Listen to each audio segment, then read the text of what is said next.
le texte, du coup, merci au Seigneur par la clarté. On va prendre ce texte de Acte 3. Il y a un rendez-vous là, un superbe rendez-vous.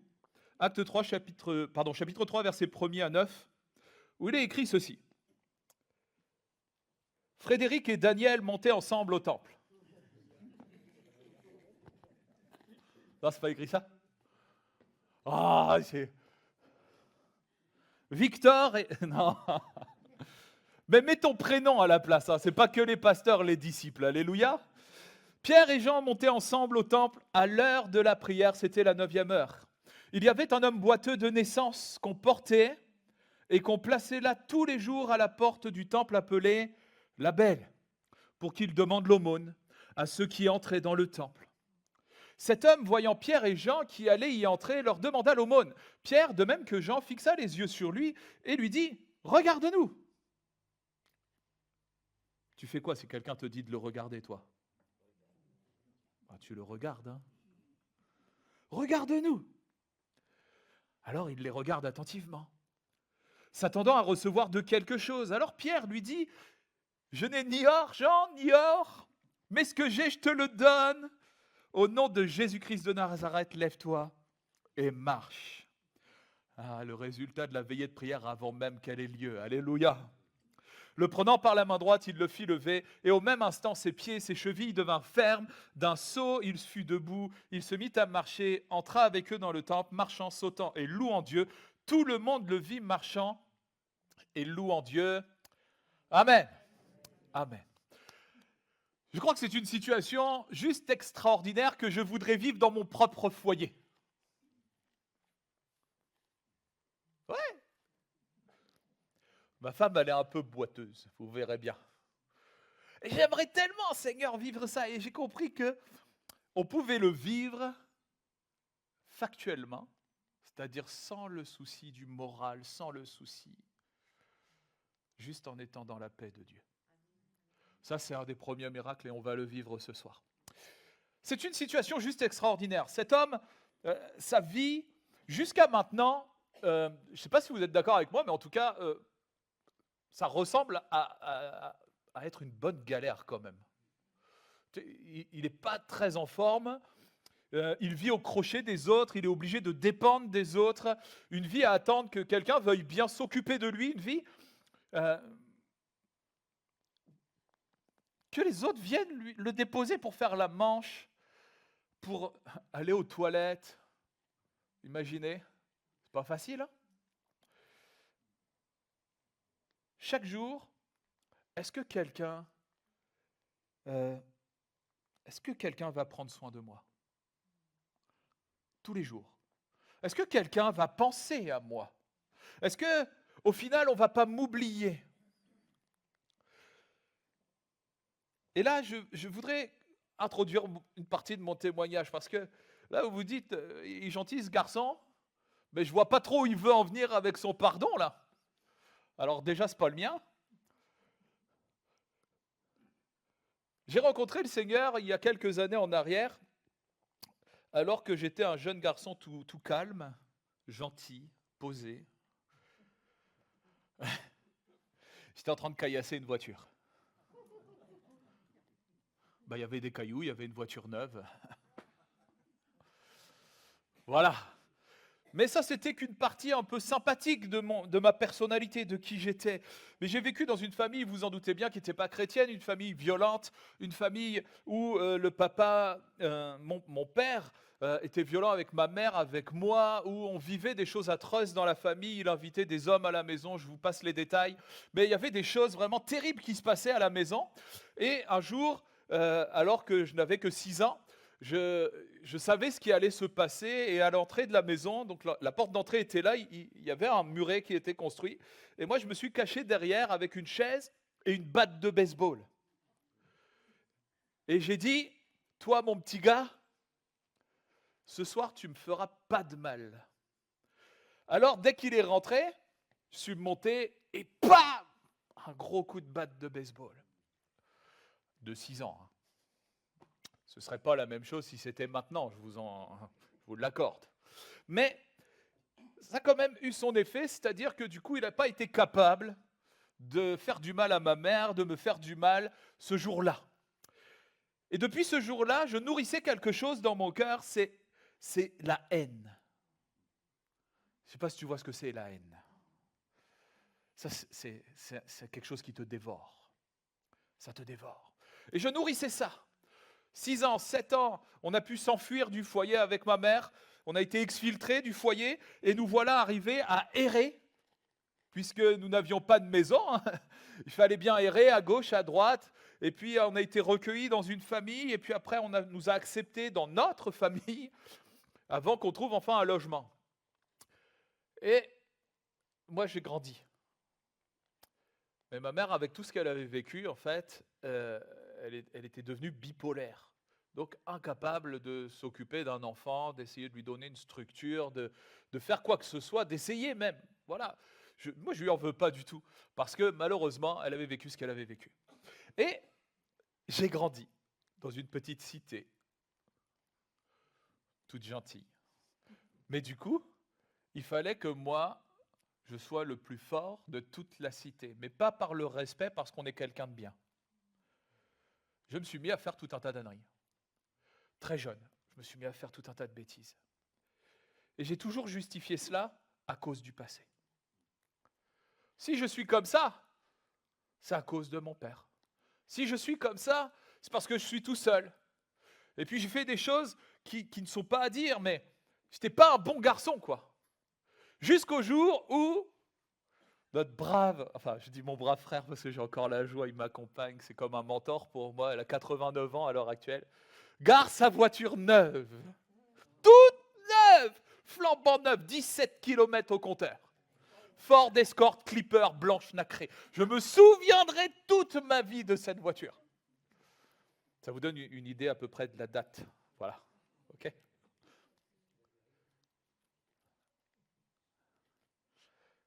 Je ruine sa voiture. Et je suis gentil et poli. Et il m'attrape. Il m'attrape. C'était un homme fort, alors il me garde, tout, il appelle la police. Me voici embarqué dans des affaires. Écoute-moi bien, mon frère, ma sœur, j'ai jamais entendu parler de sa voiture. Je ne sais pas comment ça s'est réglé, cette histoire. Je ne sais même pas s'il y a eu une main courante, quelque chose. J'en sais rien du tout. Je ne sais pas comment il a pu se faire rembourser sa voiture. J'en sais rien. Parce qu'elle est partie épave quand même, juste pour vous donner un truc. OK ? Ah oui, oui.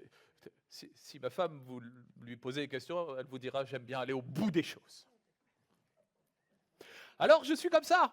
Et je suis là au commissariat de police et ma mère était un peu démissionnaire puisque le pauvre garçon, il est ce qu'il est, mais elle a aussi ses soucis à porter. Et je sors du commissariat de police, il fait nuit, il n'y a personne. Mais il y a 10 km à faire, j'étais à Montville, il fallait que je retourne à Claire. Et je dis mince, comment je vais faire ? Et qui je vois arriver ? Lionel, avec une voiture. Je ne sais pas comment il avait eu une voiture. Lionel, c'est la personne à qui j'avais cassé la voiture. C'est lui qui est venu me chercher. Quand je l'ai vu, j'ai fait « Oh là là, il va me bassiner avec sa bagnole. Je vais en entendre parler, il va me rabâcher les oreilles. Et la leçon de morale, et ceci. » J'avais déjà eu assez que les gendarmes derrière qui n'avaient pas arrêté. J'ai jamais entendu dans sa bouche, jamais, même pour plaisanter, quoi que ce soit en rapport avec sa voiture. Jamais. Il me ramène chez moi. Il frappe. Ma mère ouvre. Elle voit un homme qu'elle ne connaît pas qui tient celui qu'elle connaît bien. Elle lui dit, oh là là, qu'est-ce qu'il a encore fait ? Elle lui dit, attendez, ne soyez pas trop dur avec lui, c'est un bon garçon.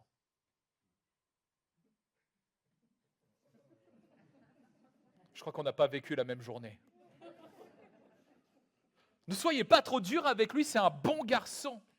Cette phrase, mes frères et sœurs, dans mon cœur, elle a été imprimée au fer rouge. Je ne savais pas encore ce que c'était. Parce que je n'avais pas eu d'amour dans ma vie. Je ne savais pas ce que c'était que d'être aimé. Moi, si ce n'est pas possible, alors donner de l'amour, rien à part avec mes poings, mes pieds, tout ce que je pouvais faire pour ruiner. Ça, je savais faire, pas de problème. J'étais même expert dans le domaine. Enfin, j'étais pas mal. J'avais quelques années d'expérience. Mais l'amour, je ne savais pas ce que c'était. Ce frère, je suis devenu son frère. Amen. Il m'a montré que j'avais de la valeur aux yeux de quelqu'un.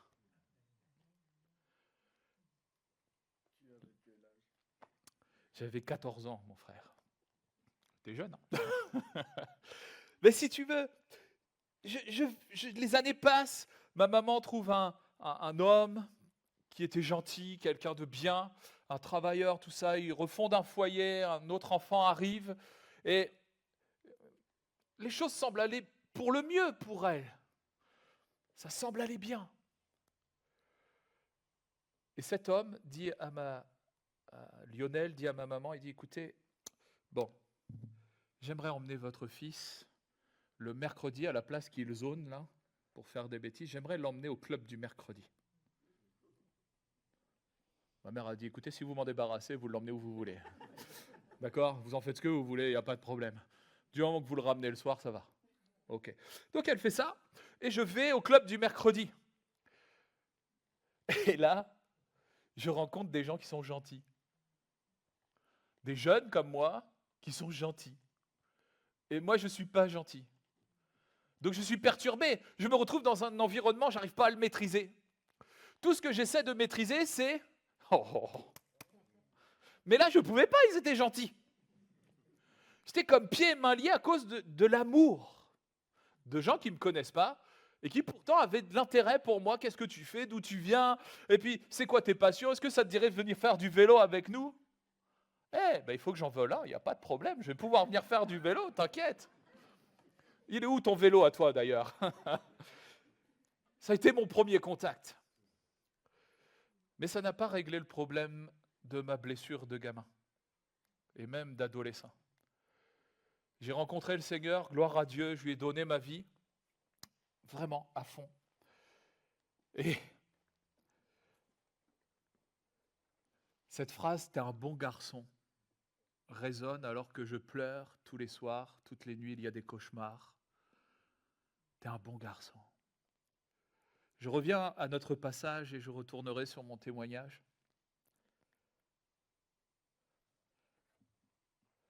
Dieu ne t'oublie pas. Dieu ne m'oublie pas. Dieu n'oublie pas son Église. Certainement que tu es aussi passé par des moments difficiles. Peut-être même qu'à l'heure actuelle, tu traverses des temps difficiles. Peut-être qu'il y a ce côté du... Je vais garder la phase pardon pour après, parce que sinon je vais spoiler. Des moments difficiles. Dieu veut te dire qu'il ne t'a pas oublié. Il est avec toi. Il est avec toi dans ta situation. Il est avec toi dans ton environnement. Il est avec toi dans ta condition, dans ton histoire. Il connaît toutes ces choses. Il connaît même ta galère. Et tout ça, tout cet environnement, tous ces moments difficiles, toutes ces blessures peut-être même, Dieu, ça ne veut pas dire que Dieu rejette ces choses, ou que Dieu te rejette, ou que ce n'est pas la preuve que Dieu n'est pas avec toi. Au contraire. Alors que tu traverses ces moments, c'est le prémisse de la méga bénédiction. Et je pèse mes mots quand je parle de méga bénédiction. Vous allez, pendant ces quelques jours, peut-être apprendre un peu à nous connaître, mais je suis quelqu'un d'hyper simple. J'ai du mal avec les mots compliqués. La méga bénédiction, on n'a pas besoin de la chercher. On n'a même pas besoin de dire à Dieu, Dieu, envoie-moi la méga bénédiction. Tu sais pourquoi? Parce que Jésus est allé à la croix. Et que la méga bénédiction, elle est déjà accomplie. Quand tu comprends ça, quand tu réalises ça plutôt, à partir de ce moment-là, tu peux traverser des moments difficiles. Tu peux gravir des montagnes. Tu peux descendre un peu trop vite de la montagne. Tu sais que la méga bénédiction, elle est là. Elle est là dans tous les domaines. Tous les domaines. Dieu n'a pas prévu agir dans ton souci, dans ton besoin. Il n'a pas prévu même répondre à une attente.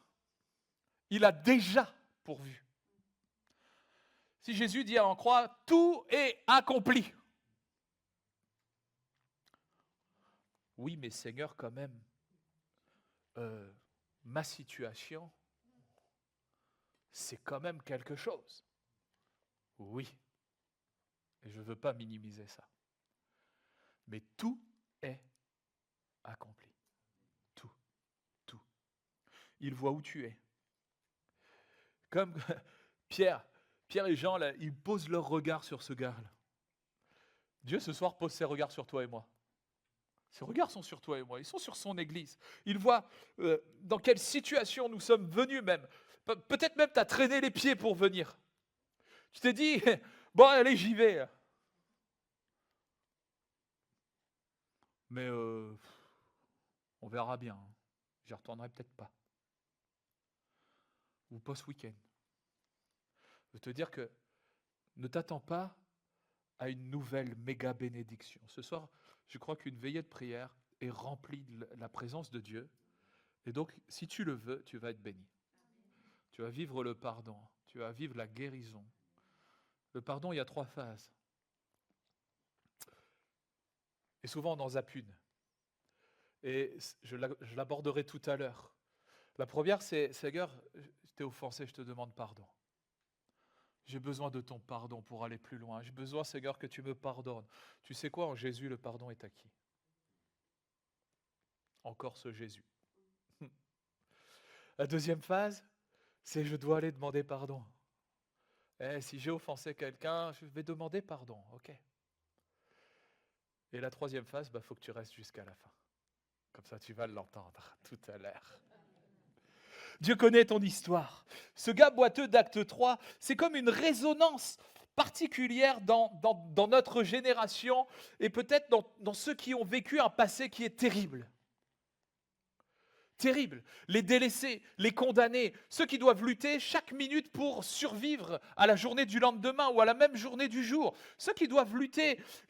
On était à Montluçon il y a quelques semaines en arrière là pour le séminaire. Et en fait, j'ai l'habitude d'aller voir un gars qui s'appelle Thierry, que j'ai rencontré il y a, je faisais le formulaire, donc il y a 3 ans maintenant, 3 ans et demi même. Et je l'ai rencontré, il était là avec son chien à l'entrée du carrefour là. Il y a l'entrée du carrefour là-bas.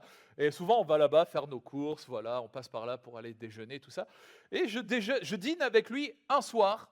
Voilà, je vais chercher sandwich, tout ça. Et un soir, je dîne avec lui. Et la dernière fois, il me dit, mais pardon, mais pourquoi tu fais ça, quoi? On se connaît pas. Je sais pas qui tu es, moi. Je me souviens même pas que tu es venu me voir il y a quelques mois. Et puis, je suis sous. Je dis, mais c'est pas grave. Je dis, moi, je t'apporte juste un sandwich. Mange. Allez, parle, dis-moi qui tu es, on va discuter. Ouais, mais je suis sale, je sens pas bon. C'est pas grave. C'est pas grave. Il y a des gens, et des gens qui t'entourent, peut-être toi-même, qui sont comme ce SDF. Oh, ils voient bien des gens passer pour rentrer. Hein. Peut-être même que tu t'assois dans l'église et tu vois bien des gens qui passent et qui rentrent. Et toi, tu as passé ton plus beau masque sur toi. Parce qu'il ne faut pas que les autres se rendent compte. Ça fait des années que moi je suis à l'église. Moi, ça fait des années que je suis chrétien, ça fait des années que je suis chrétienne, ça fait des années que je loue Dieu. Peut-être même tu sers le Seigneur dans l'église. Et du coup, tu te dis, mais je ne peux pas dire à mon pasteur que j'ai un problème d'une blessure qui est encore en moi. Parce que qu'est-ce qu'il va penser, mon pasteur? Qu'est-ce qu'il va penser, mon frère, ma sœur, si je vais me confier dans ce domaine? Qu'est-ce qu'il va penser? Ça, c'est l'œuvre de l'ennemi qui veut t'isoler. Qui veut t'isoler, te laisser dans cette léthargie-là, afin de te détruire, comme la voiture. Comme la voiture. Et tu vas prendre des cailloux. Et tu vas en prendre de plus en plus, et de plus en plus gros, jusqu'à arriver, aux yeux de ce monde, à aller à la casse. Aller à la casse.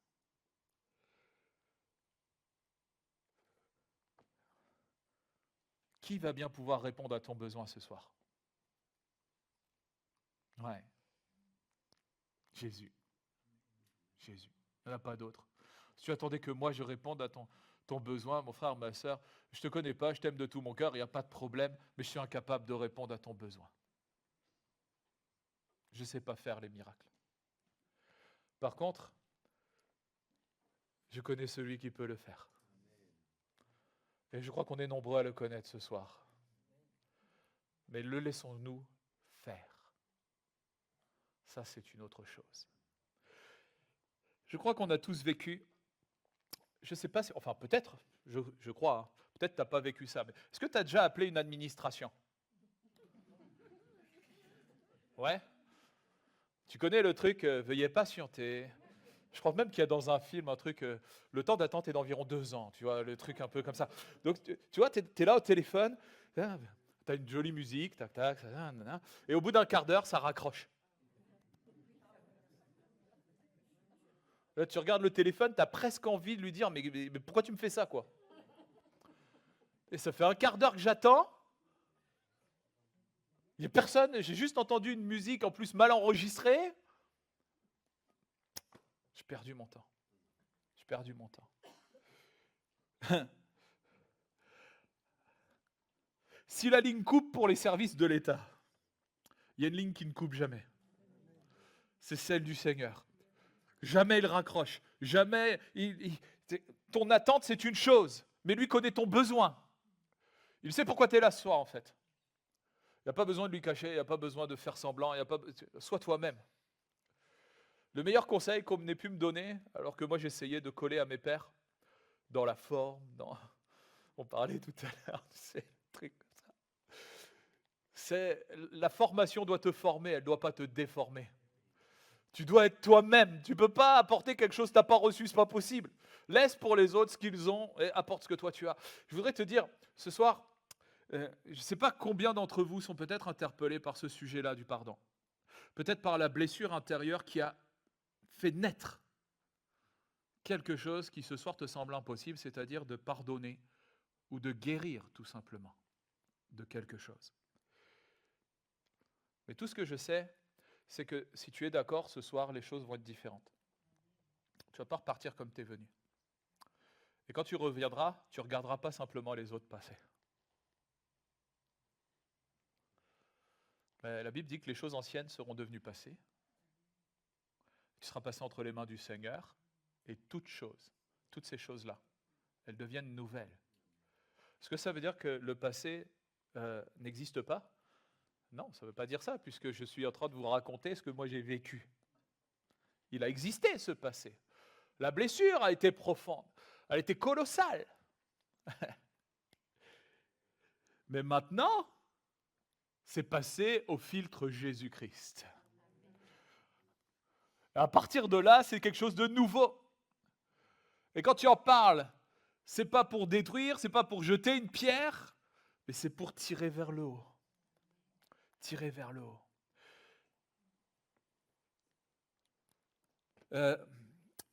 Dieu ne raccrochera pas. Peut-être que tu crois que le silence de Dieu dans une situation, peut-être que tu demandes ça à Dieu, Seigneur, j'aimerais vraiment guérir, je voudrais pardonner, il y a quelque chose, ça m'a blessé profondément, je voudrais vraiment pardonner, puis Dieu, à ton regard, ne te répond pas. Tu as l'impression qu'il y a un silence, et du fait que ce silence-là va devenir ton trésor, et même là où tu vas mettre ton cœur. Quand on a un souci, où est ton trésor? Tout le monde va dire, tous ceux qui connaissent la parole vont dire, bah oui, mon trésor, il est auprès. Ça, c'est tous les UTTS. Vous connaissez ça, les UTTS? C'est les ultra, très, très spirituels. J'arrive pas à faire partie de cette série-là, je ne sais pas encore. Mais je vais te raconter une toute petite... Cet été, une sœur nous donne des entrées pour aller regarder les courses de chevaux. Et il se trouve que j'ai une de mes filles qui aime énormément l'équitation, et là, il y avait des visites, on pouvait aller voir les jockeys, tout ça, c'était formidable. On entre dans le lieu, là, il y a 2 personnes qui viennent à nous et qui disent, écoutez, on a acheté des tickets pour parier, mais on doit partir, on a un imprévu, est-ce que ça vous embête si je donne à vos enfants? Non? Allez-y, donnez. 2 € chacune. Super. Hein. C'est bon, bah, c'est bien, c'est gentil, merci beaucoup, monsieur, dame. Hop, et on va. Écoute-moi bien, moi j'y connais rien en course de chevaux. Ah, mais rien, quand je te dis rien, c'est rien du tout. Hein. J'étais devenu un turfiste. J'ai pris le truc, j'ai étudié les chevaux. J'y connais rien. Mais mon trésor, donc mon cœur, je ne dis pas que c'est mal, hein, c'est pas ce que je dis, c'est juste pour illustrer. Parfois, on a des gros soucis et notre trésor se fixe sur nos soucis. Du coup, notre cœur est tourné vers nos soucis. La maladie. Là encore, on pourrait vous en parler des heures et des heures de la maladie, mais notre regard n'est pas fixé que là-dessus. Même si tu vis la maladie, ce soir, tu peux vivre la maladie dans la paix. Avec une conviction profonde, c'est que tu es guéri. Alors là, tu vas me dire, tu es gentil mon garçon, mais je ne suis pas guéri. Je t'atteste que si ce soir tu fais le choix de faire confiance au Seigneur, le Saint-Esprit va te convaincre qu'en Jésus-Christ, tu es guéri. Et ce n'est pas de la méthode Coué, hein. Ce n'est pas je suis guéri, je suis guéri, je suis guéri, je suis guéri, je suis guéri. C'est quelque chose qui est planté dans ton cœur. C'est planté dans ton cœur. Matthieu 6 dit cela. En effet, là où est ton trésor, là aussi sera ton cœur. Dieu, lui, n'a pas oublié. Il n'a pas raccroché. Mais dans l'adversité, où je place mon trésor, où je le place. Dieu a déjà accompli, je le disais tout à l'heure, la meilleure réponse à tous nos besoins, à tous tes besoins. Le boiteux, lui, il n'avait rien pour lui. Et je pense qu'il avait plutôt tout pour en vouloir à la terre entière. Je pense qu'il avait même tout pour trouver des responsables à sa situation. Mais voilà qu'arrive un moment vraiment spécial pour lui, un rendez-vous divin. Il n'en a même pas conscience. Et peut-être que tu n'as pas conscience de ce qui va se passer. Pourquoi il n'en a pas conscience? Parce que son cœur est tourné vers « est-ce que quelqu'un va penser à moi? Est-ce que quelqu'un va répondre à mes attentes? Est-ce que quelqu'un va penser à ce que j'ai besoin pour manger? Est-ce que quelqu'un va penser à tout ce que j'attends pour survivre ?» Mais Pierre et Jean sont là. Victor et Daniel sont là. Amen. Et Dieu, lui, n'a pas raccroché la ligne. Et ce gars, il a de la valeur pour le père, pour le papa. Et si ce gars a de la valeur pour le papa, toi, tu as de la valeur pour le papa, pour le père. Tu as de la valeur. Et la réponse du père, elle va bien au-delà de la survie. Elle va bien au-delà des attentes. Et toi, tu es là.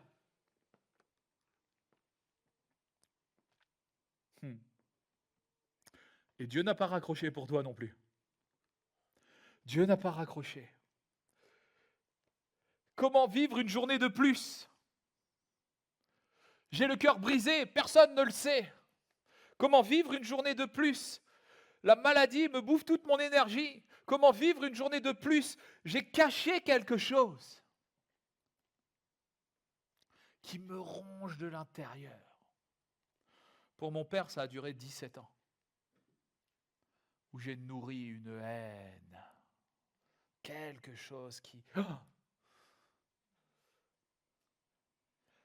Comme ce gars, mon trésor, et donc mon cœur était happé par le désastre de ma vie. Et peut-être que comme ce gars et comme moi, ton cœur est happé par quelque chose. Ça peut s'appeler le pardon. Plutôt, le manque de pardon. Oui, mais moi, j'ai rien fait. Moi, je subis. J'ai rien demandé. Et on est venu, on m'a fait du mal. J'ai rien fait. Et pourtant, ce que tu es en train de me dire, c'est que moi, je dois demander pardon. Ce que je suis en train de te dire, c'est que on peut vivre le pardon dans son entièreté. Dieu a envoyé des pierres et des gens pour toi et pour moi. Et aujourd'hui, il t'a envoyé, c'est peut-être pas le meilleur. Mais en tout cas, il a un vrai cœur. Et je voudrais te dire que Dieu t'attend dans une prise de position, dans un choix personnel. Tu as l'opportunité, comme ce garçon. Ce gars, il a eu l'opportunité. Et on va le voir tout à l'heure, il y a deux mots que Pierre et Jean lui disent. Et peut-être on va commencer à prier à partir de là, mais ils lui disent deux mots qui je trouve absolument génial dans ce truc-là. C'est, imaginez, le gars, il est là. Et encore, moi, ça va, Ah, c'est bien là. Mais imaginez-le, lui, il est par terre. Il est comme ça, il fait l'aumône. Il y a deux gars qui s'arrêtent. OK. Et ils lui disent, regarde-nous. Son visage ne devait plus rester collé là, mais relever la tête. Ce sera le commencement de notre partage de tout à l'heure. Regarde-nous. Quel sera ton choix ce soir? Qui pour dire au Seigneur ce soir, j'abandonne mes attentes. Je ne veux pas m'arrêter, Seigneur, je ne veux pas te bloquer. Tu sais que s'il y a quelque chose qui peut empêcher Dieu, ce n'est pas ton voisin. Ce n'est pas celui, celle qui est devant. Ce n'est même pas les circonstances. Ce n'est même pas le diable et toute sa suite. Le seul, la seule à pouvoir empêcher Dieu de faire quelque chose pour toi ce soir, c'est toi. Le seul à pouvoir empêcher Dieu de faire quelque chose pour moi ce soir, c'est moi. Mais personne d'autre ne peut empêcher Dieu d'œuvrer dans ta vie et dans la mienne.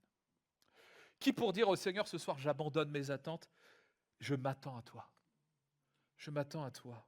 Dieu n'a pas raccroché. Il est présent et il t'a même invité ce soir. Tu pensais que c'est toi qui as décidé de venir? Toi, tu as fait le choix de dire, ok, j'y vais.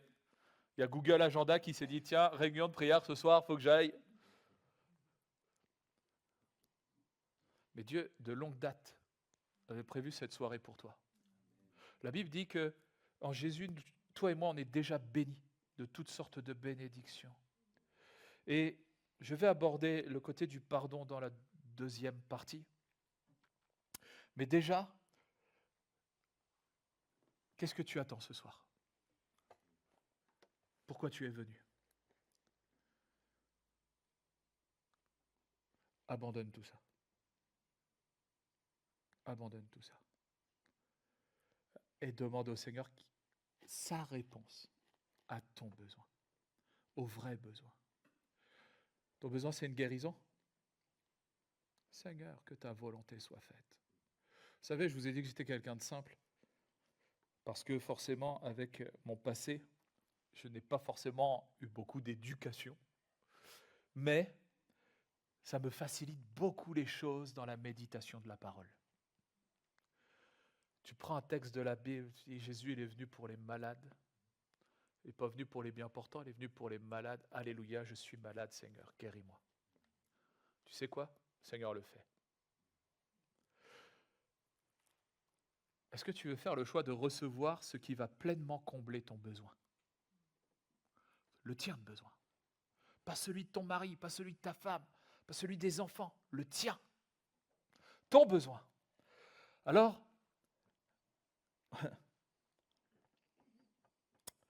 comment je peux dire ça? Retiens ces mots. Regarde-nous. Regarde-nous. Regarde au Père. Regarde à celui qui envoie ses enfants, qui envoie ses disciples. Regarde à celui qui a non pas la réponse, mais qui est la réponse à ton besoin. Pas à tes attentes, à ton besoin. Et alors ce soir, tu vas vivre quelque chose d'absolument extraordinaire. Absolument merveilleux, formidable. C'est quelque chose que tu vas marquer. Pas parce qu'on va te dire, c'est une super soirée, il faut que tu la notes. Mais parce que dans ton cœur, le curseur a changé. Alors, je pense que je pourrais m'arrêter là pour te laisser peut-être la place. Je ne sais pas comment tu veux organiser ces moments-là. Mais je veux te laisser avec cette question.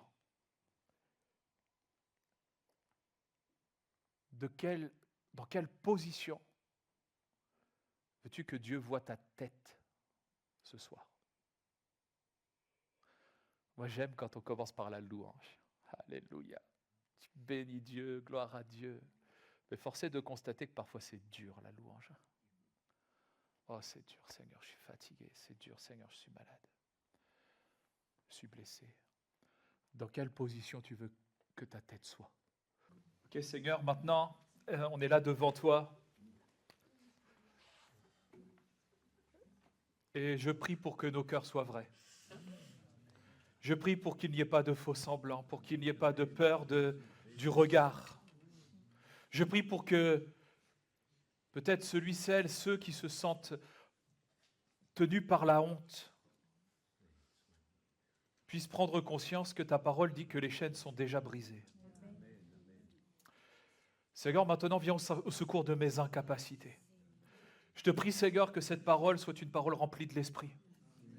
Et que ce soir, il n'y ait non seulement pas une pierre blanche simplement de poser, mais que les ténèbres soient changées en lumière, que les blessures soient changées en force, Seigneur.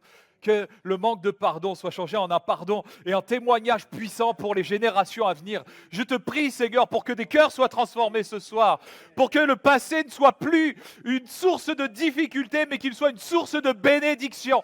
Seigneur, je prie pour que ton Église soit épanouie à cause de ce soir, non pas à cause de moi, mais à cause de ta présence, Seigneur, à cause de qui tu es. Tu es le même, Seigneur. Tu ne changes pas.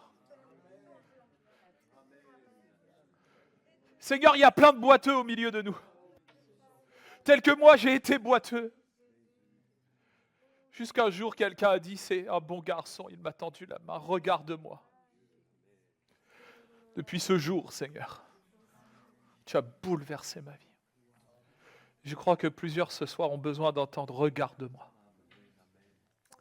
Seigneur, prends tout l'espace et fais ton œuvre, Père, dans le nom de Jésus. Amen. Amen. Regarde-nous. Regarde-nous. Le ton va être un peu différent. Autant je suis très jovial. J'aime le côté détendu. Autant la guérison et le pardon, c'est quelque chose d'hyper sérieux. La troisième facette du pardon, c'est celle qu'on oublie si souvent. Qui a déjà reçu le pardon de Dieu là? 3, 4, ça va. Ok, merci Seigneur. Qui a déjà soit pu demander pardon, soit pu accorder un pardon? Gloire à Dieu. Et t'en es où pour le pardon à toi-même? T'en es où de ce qui te reste boiteux? Parce qu'à l'heure de la prière, tu es quand même à la porte.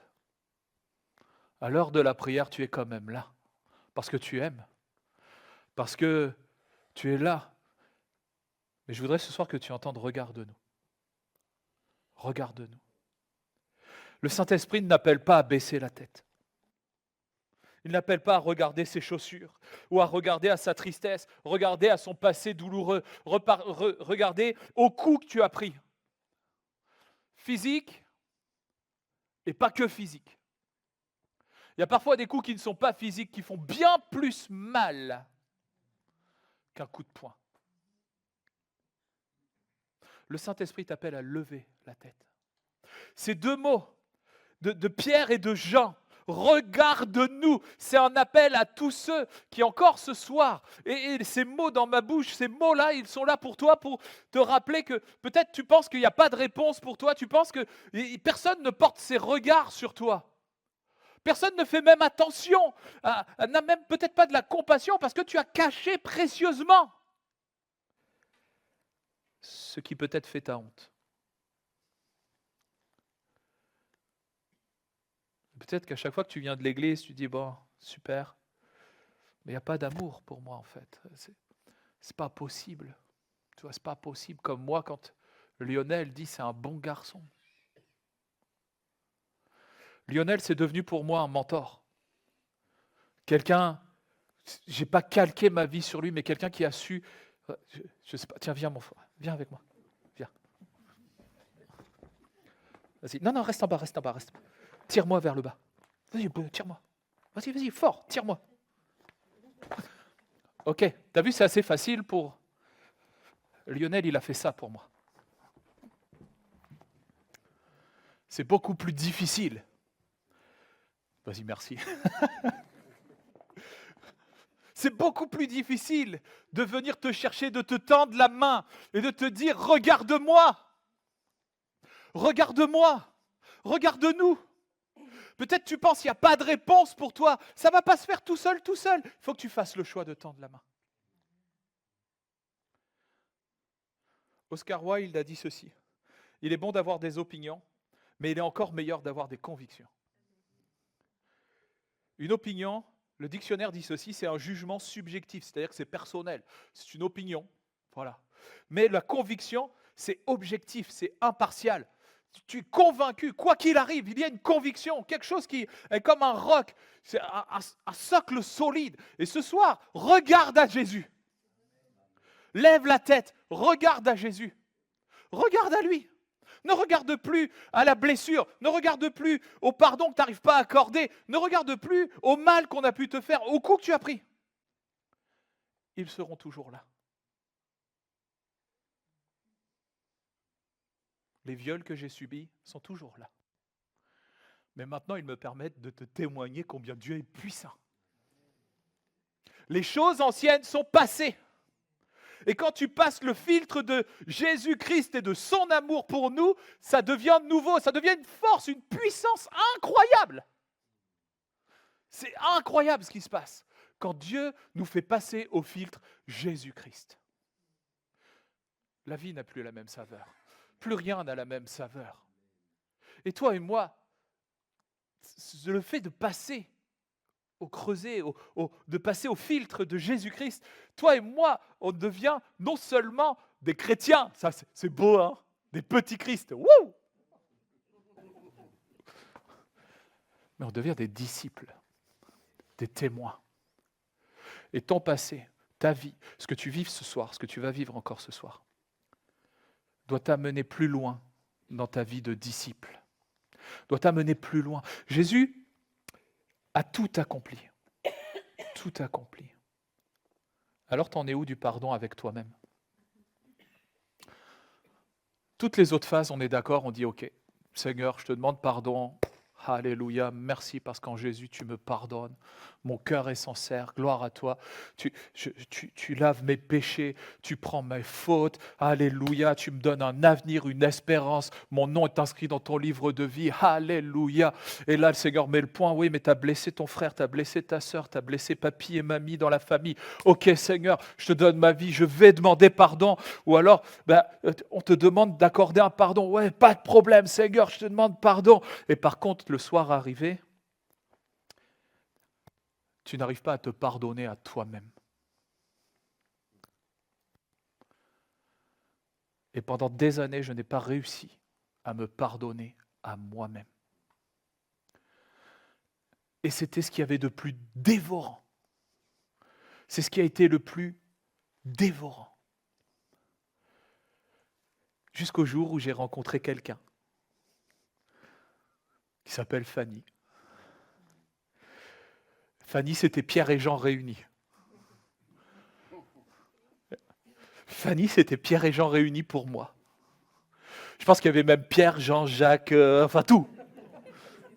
Tout, ils étaient tous là réunis. Et ils sont encore là. Alléluia. Cette jeune fille, elle a poursuivi l'œuvre de Lionel. Lionel m'a dit, tu as de la valeur. Il m'a amené jusqu'au baptême. Il a été mon mentor et il l'est encore à 89 ans. Il est à moitié aveugle. Il ne voit plus il ne voit plus d'un œil, presque plus de l'autre. La dernière fois, il m'appelle. J'ai l'impression que c'était moi qui étais devenu son mentor. Je lui dis n'importe quoi. Qu'est-ce que ça veut dire? Il me dit, mais t'as pas une astuce pour que je puisse entendre la parole de Dieu? Je lui dis, mais si, j'en ai plein. T'inquiète, j'arrive. J'ai été dans l'Ain, parce qu'il habite dans l'Ain. J'ai acheté un téléphone avec une application de la Bible pour écouter la parole de Dieu. Il s'est mis à pleurer. La simplicité de ce frère. Et il entendait à nouveau la parole. C'était formidable. Je referme la parenthèse, sinon je vais parler longtemps. Mais Fanny, elle arrive dans la petite assemblée de Saint-Saëns dans laquelle j'étais avec le pasteur Le Gall à l'époque. Et je ne sais pas, il se passe un truc dans ma vie, là. Sauf que je n'ai pas reçu d'amour autrement que c'est un bon garçon. Et je n'ai pas cultivé cela. Pire que tout, je ne me suis pas pardonné tout le passé.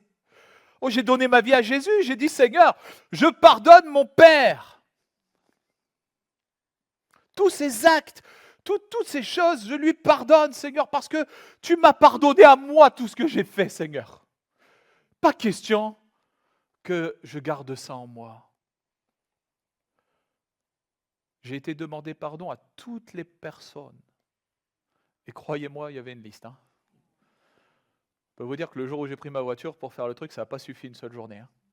Il a fallu que je prenne d'autres jours. Mais toutes les personnes, j'avais fait une liste soigneusement que j'aurais pu blesser, mal agir. J'avais tapé, même quand j'étais adolescent, j'ai dit, tant pis, Seigneur, je veux aller leur demander pardon. Et j'y suis allé. Et à part du temps, je ne peux pas vous dire que ça m'a coûté grand-chose. Parce que Dieu avait déjà fait quelque chose dans ma vie. Mais quand un jour est arrivé un don spirituel, il dit c'est super Fred. Enfin, c'était pas Fred, ça c'est parce que moi je l'ai reçu pour moi. Mais il dit waouh, quelle progression, tu as pardonné, tu es pardonné, gloire à Dieu, mais toi, pourquoi pleures-tu? Pourquoi pleures-tu? Pourquoi est-ce que tu t'accuses encore? Pourquoi est-ce que tu penses que tu es un coupable? Pourquoi tu ne te pardonnes pas à toi-même? Plusieurs fois, on entend l'appel de Dieu qui dit « relève la tête ». Plusieurs fois, tu as entendu l'appel de Dieu qui te dit « relève la tête, regarde-moi, regarde-moi, regarde à Jésus ». Tu as certainement entendu des dizaines et des dizaines, des centaines, peut-être même des milliers de prédications, de messages, d'appels et tout ce que tu veux bien dans la vie de l'Église, même dans des rassemblements ou quoi que ce soit, qui t'ont amené où tu as vraiment entendu le Seigneur te dire « regarde-moi ». Mais à chaque fois que tu as osé lever la tête, ta honte l'a ramené à terre. Parce qu'à côté, il y a la sœur un tel ou le frère un tel. Parce qu'il y a tes enfants. Parce qu'il y a ton mari qui est là. Et ce n'est pas qu'il n'est pas au courant, c'est que peut-être que pour lui aussi, on n'en parle pas forcément souvent. Et puis, ça doit être quelque chose de réglé. Et la honte te ramène la tête comme ça. Tu regardes à nouveau par terre.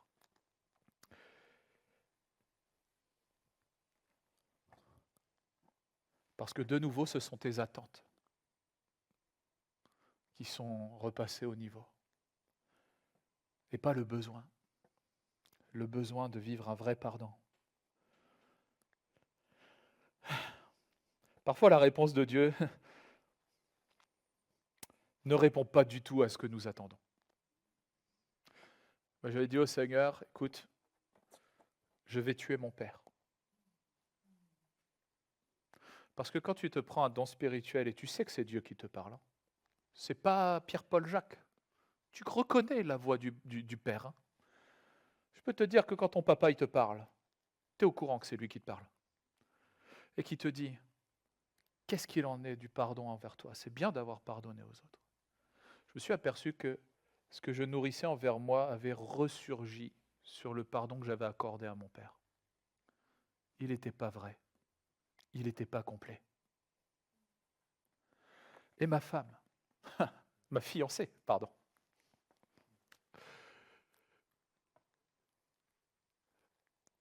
Elle devient ma femme, on se marie. Wouh! C'est génial. Génial. Nuit de noces. Wouh! Eh bien, c'est pas franchement ce qu'elle aurait pu espérer. Parce qu'elle a retrouvé son mari fraîchement dans le coin, avait réservé un truc sympa. Moi, je travaillais dans l'hôtellerie, donc je connaissais les belles adresses. Et j'étais recroquevillé dans la chambre, en train de pleurer, terrorisé par des images qui revenaient, dans un moment si joyeux. Quoi de plus beau que que de rencontrer la personne que le Seigneur a placée sur ton chemin pour cheminer ensemble, marcher ensemble. Et elle ne m'a rien dit. Elle m'a rien dit du tout. Elle a juste prié pour moi. J'ai pleuré comme toutes les nuits. Le lendemain, cérémonie, tout ça, on finit, tout ça, tout va bien. Et au bout de 3 mois de mariage, elle me dit, samedi prochain, on va manger quelque part. Ah bon?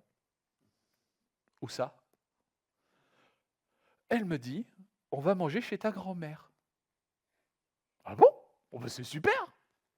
Franchement, c'est bien! Bonne idée! On va aller manger chez mamie. Génial! Ça faisait longtemps que je ne l'avais pas vu. Franchement, c'est génial. Il me dit, non, pas la mamie que tu penses. Comment ça, pas la mamie que je pense? J'ai qu'une seule mamie, et j'en ai pas 300, j'en ai qu'une. Elle me dit, tu vas aller chez Colette. Ah non. Non, non. Pourquoi non? Elle me dit, tu sais plus où c'est? Ah si, je sais très bien où c'est. Ah, je peux y aller les yeux fermés, il n'y a pas de problème. Mais on va manger avec ton père. Ouf. Écoute-moi bien, j'étais tétanisé. Incapable de parler, incapable de dire quoi que ce soit, incapable de répondre quoi que ce soit. Et la colère m'a envahi. La colère m'a envahi. Je me suis mis en colère. J'avais qu'une réponse, c'était celle-là. Et elle me dit, c'était pas une question. J'attends pas ton aval. J'ai l'aval du Seigneur, on y va. Je lui dis, tu as la foi. Parce que tu sais ce qui va se passer, ma chérie? Je vais le tuer. Je te rappelle qu'à cette chronologie de ma vie, j'ai donné ma vie à Jésus. J'ai soi-disant pardonné à mon père. J'ai soi-disant été guéri. Je dis soi-disant parce que j'ai compris que je ne l'étais pas. Juste parce que Dieu avait mis le doigt. Tout à l'heure, quelqu'un a dit, mets le doigt sur ce qui peut faire mal. Ben là, Dieu avait mis le doigt, la main et les 2 mains et les pieds comme ça. Parce qu'il avait un plan aussi pour la suite. Et arrive le fameux jour. Le réveil sonne. Moi, je suis tout le temps debout 5h30 du matin parce que le travail, c'était comme ça. Donc 5h30, je suis debout. C'est comme ça. C'est mon horloge biologique ce jour-là. Je ne voulais pas sortir du lit. Je suis resté dans le lit. Je faisais semblant de dormir. Elle ne l'a pas vu. Je pense qu'elle n'a pas compris. Elle m'a dit, allez, sors du lit là. Sois courageux un peu. Relève la tête. Regarde-moi. Elle m'a dit, je ne t'ai pas dit que tu irais seule. On va y aller ensemble. Elle était enceinte. Nous voici arrivés dans la voiture. Je connais par cœur la route. Pas besoin de GPS, rien du tout. Pourtant, j'étais gamin la dernière fois que j'étais allé, mais ça m'a tellement marqué ce qui se passait là-bas que j'avais pas besoin de carte routière. Pendant toute la route, il n'y a pas eu un mot, pas un seul dans la voiture, pas un regard, pas la main donnée, rien, rien, rien. J'étais incapable. Incapable. Et on rentre dans la cour, elle me dit, c'est bien, tu t'es souvenu. Et je lui dis, mais tu es consciente que ce soir je suis en prison? Ce soir je suis en prison. S'il arrive là, mais je ne vais pas réussir à me contenir. J'y vais, je ne suis pas le même bonhomme maintenant. Je peux te dire que ce ne sera pas le gamin de 6 ans avec la batte de baseball. J'ai même plus besoin de batte de baseball. Tout va bien. Elle me dit, t'inquiète pas, j'ai prié. T'inquiète pas, j'ai prié. Toi, c'est là où tu sais que quand tu es accompagné, quand tu te prends la main, quand tu fais l'effort de prendre la main, même si tu ne sais pas comment ça va se dérouler, même si tu es opposé presque au fait de relever la tête et de te laisser tirer vers le haut, même parce que c'est pas parce que tu veux pas, mais parce que tu penses que c'est pas possible. C'était mon cas. Et elle a dit, t'inquiète, j'ai prié. J'ai prié. Et là, elle me dit, on le voit, tu vois, il y a la porte là-bas, c'était un peu moins loin, mais il arrive là-bas, dans la cour. Et elle me dit, vas-y. J'ai commencé à vas-y. Vas-y tout seul. T'inquiète, je suis là. Je dis, t'as la foi, toi, ou tu es complètement folle. Complètement folle. Je sors et mon cœur se remet à saigner. La haine reprend le dessus. Et je reste près de la porte parce que je ne sais pas quoi faire. Et ma femme me dit, vas-y, va le saluer. Je dis, je ne peux pas. Elle dit, je te dis, j'ai prié. Va le saluer. Tu sais, quand ta femme te parle comme ça, tu exécutes, d'accord ? C'est presque plus dangereux de rester là à pas obéir que de... Ah, ok. Mon frère, c'est un conseil, après tu fais comme tu veux. Si t'es pas marié, écoute, reprends, et puis tu verras plus tard. Mais quand ta femme te parle sur ce ton, ouais, c'est bon, j'y vais. Donc j'y vais à grands pas.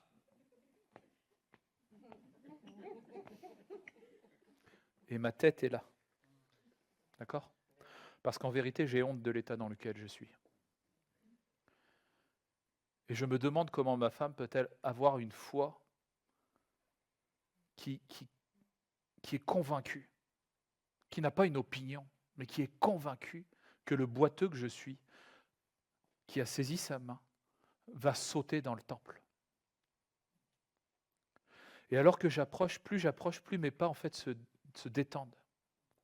Et au moment où j'arrive devant lui, devant mon père, je ne sais plus pourquoi je hais cet homme. Ne me demande pas de te l'expliquer. Je ne peux pas te l'expliquer. Il n'y a rien de rationnel dans ce que je viens de te dire. Je suis face à lui. Le moment... Oh, je rêvais de ce moment. Enfin, j'aurai ma vengeance. Ah, je ne savais plus pourquoi. Est-ce que les violences du passé avaient disparu ? Non. Mais Dieu est fidèle. À partir de ce jour, j'ai compris ce que c'était que de pardonner et de se pardonner. Et ce que je te demande ce soir, ce que je veux te transmettre ce soir, c'est l'espérance. Parce que tu sais quoi ? Mon papa est toujours mon papa. Il connaît ses petites filles. Il leur ramène des petits trucs de chocolat ou des choses comme ça. C'est un papy. Et il a appris à aimer. Parce qu'un gars comme moi est venu devant lui sans conviction aucune, mais parce qu'une femme comme celle qui était à mes côtés, qui est à mes côtés, s'est placée devant Dieu et s'est arrêtée sur le chemin pour un boiteux. Et aujourd'hui, c'est moi qui veux s'arrêter pour toi, pour le boiteux que tu es. Peut-être qu'il y a quelque chose que tu as vécu et tu ne t'es jamais pardonné ça. Peut-être un jour, il y a eu un péché. Tu t'es dit, je connais la parole, je connais Dieu, c'est impardonnable. Peut-être que l'Église t'a blessé.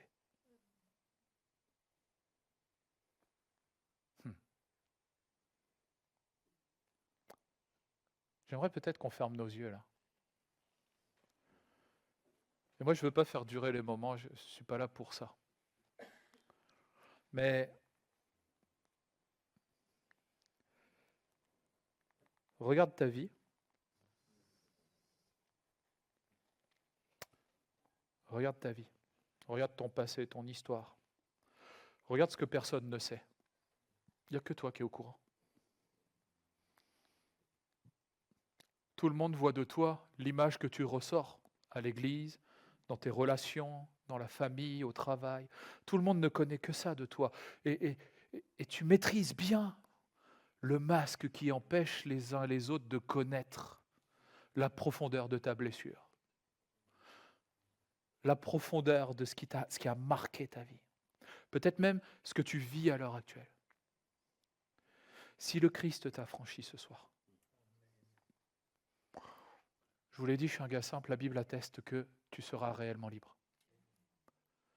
Le manque de pardon, c'est une prison. C'est une prison avec des barreaux absolument énormes, des murs colossaux, tellement solides que tu ne pourras jamais t'en sortir tout seul. Je voudrais que tu entendes ce soir la voix de Dieu, ma voix plutôt, qui te dit « j'ai rien ». Mais en tout cas, ce que j'ai,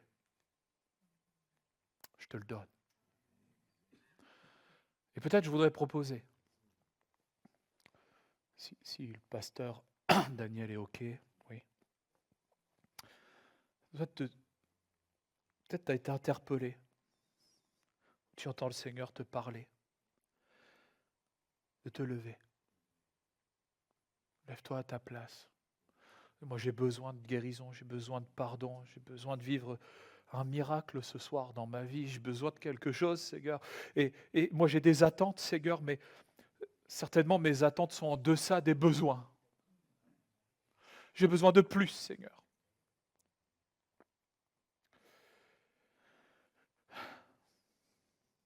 Le prenant par la main droite, il le fit lever. Au même instant, écoute bien, au même instant, pas demain,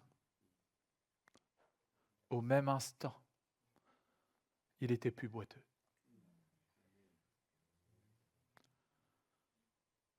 Je vais te dire ce que ma femme m'a dit. Sois courageux. Sois courageuse. Il se mit à marcher, entra avec eux dans le temple, marchant, sautant, louant Dieu. Écoute bien, tout le monde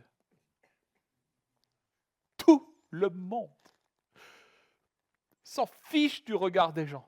Tout le monde l'a vu marchant et louant Dieu. Est-ce que tu veux en être? Est-ce que tu veux en être de ceux qui ne restent plus sans réponse juste parce que c'est nous qui la bloquons? Est-ce que tu veux être de ceux qui ne restent plus dans une identité que donne une situation, mais qui veulent aller dans le nom de Jésus, trouver cette identité-là, de ceux qui ne regardent plus simplement passer ceux qui vont à l'église ou ceux qui vivent quelque chose de puissant à l'église? Est-ce que tu en es? Est-ce que tu veux être de ceux qui ne se contentent plus de rêver quelque chose, mais de le vivre? Regarde-moi et reçois ce dont tu as besoin. Est-ce que quelqu'un voudrait vivre cela ce soir? Mais si tu veux vivre cela, approche-toi. Seigneur, je te prie pour mon frère. Moi, je ne sais pas pourquoi il s'approche, mais mon roi, je sais que tu as parlé à son cœur. c'est auprès de Dieu que je peux ressentir tout l'amour qu'il a pour moi. C'est auprès de Dieu que je voudrais grandir, entendre le son de sa voix. Je viens devant le trône. Alléluia, alléluia. Amen. Il est le Dieu de mon salut. Il est le Dieu de ma délivrance. Un Dieu d'amour, un de l'espérance. Alléluia, alléluia. Il est le Dieu de mon salut. Il est le Dieu de ma délivrance. Un Dieu d'amour, un de l'espérance. Alléluia, alléluia. Amen, amen. Un grand merci à notre frère pour ces merveilleux moments que nous avons passés ensemble. Et voyez, c'est bien de de prendre un peu plus de temps. Vous voyez, il y a des moments comme ça, il y a des temps de Dieu où il faut un peu allonger l'heure, on va dire. Et là, on a pris 2 heures. Et vous voyez, le Seigneur a le temps de travailler. Amen. Hein. Donc, on bénit le Seigneur pour ce bon moment. C'est un début, hein, alléluia. Après, on poussera jusqu'à minuit. Hein, alléluia, amen, amen. Voilà. Bon retour à chacun. Soyez bénis. On se retrouve dimanche matin pour notre culte d'adoration avec notre frère et la jeunesse à 17h. Amen. Merci, c'était bien. Merci, vous avez été bénis.